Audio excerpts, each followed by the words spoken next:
Está entrando no ar mais um Dementes Podcast, onde a demência é levada a sério.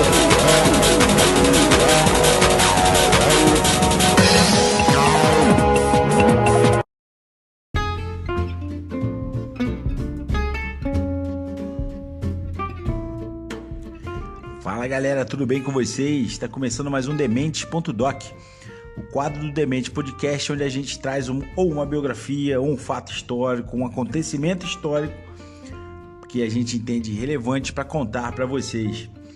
Como a gente está em pleno período eleitoral, parece mais do que natural que o assunto hoje seja a história das eleições no Brasil.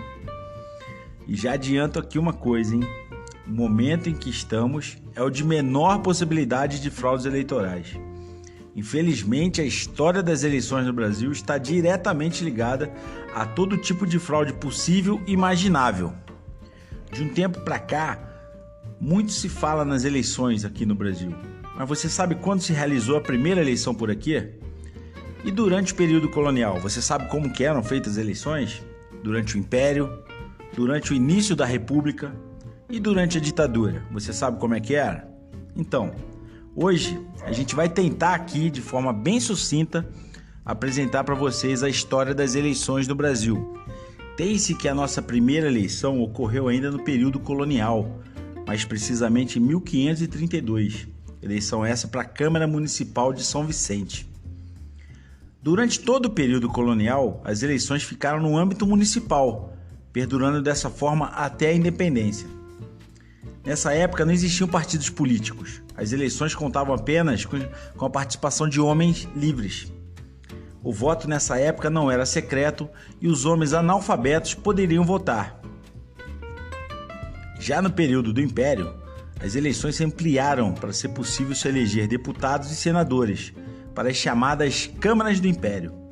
Duas coisas ganharam destaque nesse período: o voto por procuração e o voto censitário. O primeiro é autoexplicativo. O eleitor poderia transferir a um terceiro seu direito ao voto. Já o voto censitário consistia em delimitar que apenas uma parcela da população teria direito ao voto. E o que lhes dava esse direito era ter um mínimo de renda mensal. Nesse período, a estrutura política do Brasil era dividida em municípios, províncias e governo central. As eleições eram realizadas de forma indireta para a Câmara dos Deputados, para o Senado e para a Assembleia das Províncias, e de forma direta para as câmaras municipais e juízes de paz.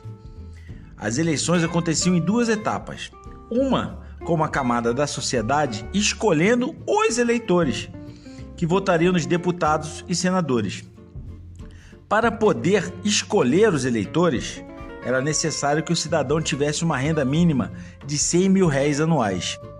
Já para ser eleitor, era necessário uma renda anual de R$200 mil.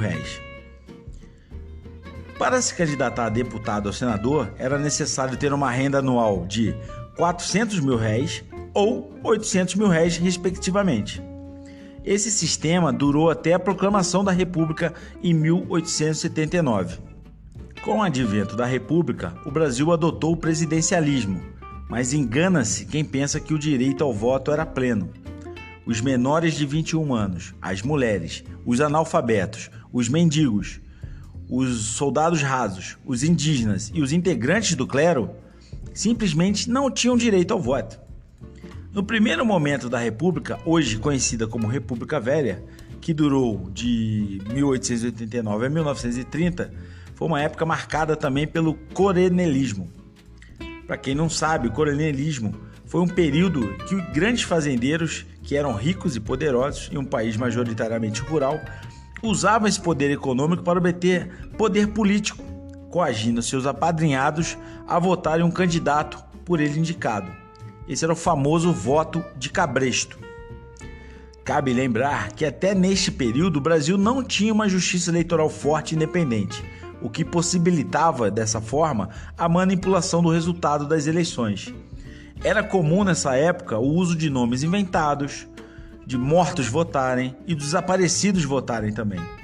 Só com a Revolução de 30 e a ascensão de Getúlio Vargas ao poder que se criou o Tribunal Superior Eleitoral e também os tribunais regionais eleitorais. E foi nessa época também que o voto se tornou secreto e que as mulheres passaram a ter direito ao voto.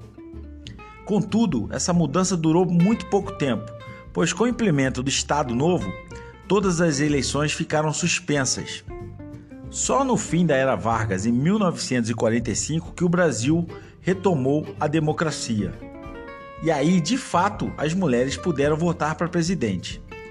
O Brasil pôde experimentar um período de democracia que perdurou até 31 de março de 1964, quando ocorreu uma ruptura democrática no Brasil com o golpe militar. Engana-se quem acha que o direito ao voto durante o regime militar foi em todo suprimido. Existiam eleições, mas eram limitadas a alguns cargos. Não havia escolha popular para o presidente da República nem para os demais cargos executivos. Estes eram escolhidos por um colégio eleitoral. Já para o legislativo, as eleições continuaram a ser diretas. No entanto, no Brasil passou, nesse período, a vigorar o bipartidarismo, com apenas 2 partidos, o Arena e o MDB, que eram os únicos considerados legítimos. Já para o final da ditadura, foi eleito de forma indireta ainda o primeiro presidente civil em mais de 20 anos, que foi Tancredo Neves. Ocorre que Tancredo ficou muito doente e faleceu pouco antes da sua posse. Desta forma, seu vice, José Sarney, assumiu como presidente da República. Com a volta da democracia plena após o fim da ditadura militar, ocorreu a primeira eleição geral para presidente da República em 1989. Em 1996, uma mudança relevante ocorreu nas eleições, quando se implantou as urnas eletrônicas, sistema que vigora até os dias de hoje. No Brasil também se implantou o voto facultativo para pessoas com 16 e 17 anos, para os com mais de 70 anos e também para os analfabetos.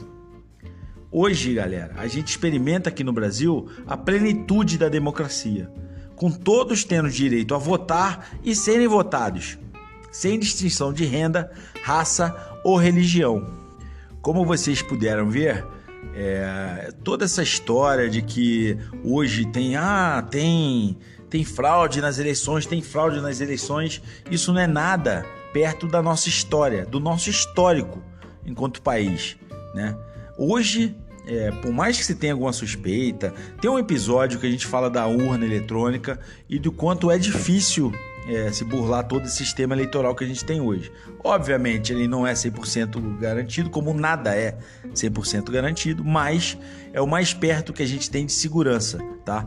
Todos esses períodos que foram relatados aqui, dá para notar que era muito fácil a manipulação. Tem muita coisa aqui que ficou por fora.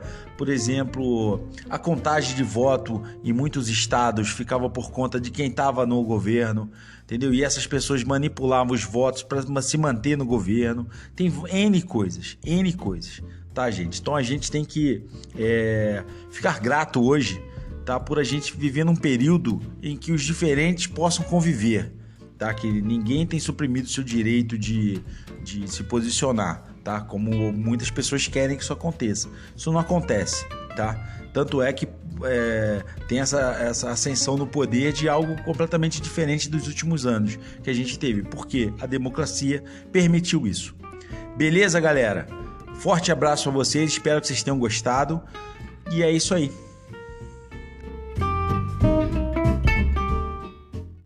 Dementes Podcast, onde a demência é levada a sério.